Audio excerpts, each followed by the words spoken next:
Niteny ty vavy antitra iray hoe zaho izy dia manana zanakalahy anankitelo efa manambady daholo izy ireo.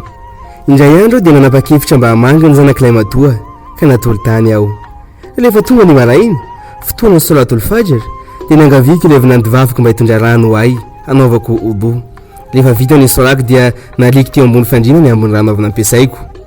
Minitra vitsy saorian'izay dia tonga ny vinandivaviko miaraka amin'ny dite sy sakafo marainako ary niteny taminy aho hoe anaka efa antitra loatra aho tsy tanako intsony ka namany teo ambony fandriananareo aho tamin'ny alina.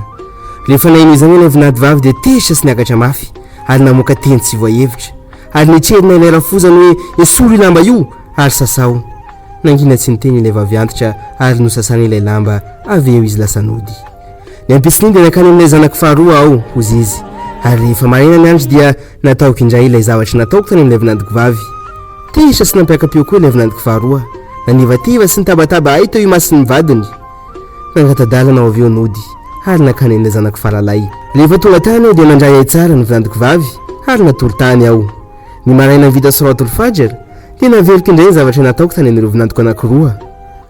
Nasiky rano ny fandriana ary tonga avy any ilay vadiny zanako fahalalay miaraka amin'ny sakafo maraina. Dia niteny taminy aho hoe efa antitra loatra aho anaka tsy voatanako intsony na maniaky ny fandriananareo tamin'ny alina. Namaly ampantsogana ilay vinanto avy eo hoe mama tsy maninona zany impiry moa izay zanaka no namany tamin'ny lambanareo fony fahakelinay anjaranay zanaka anay izao no mikarakara anareo reny.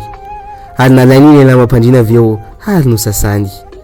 Rehefa nahita zany toetra mendrika sy matedera zany ity vavy antitra dia nakany amin'ny bijouterie nividy firavaka sy rojo volamena maro ho an'ny vinandivaviny.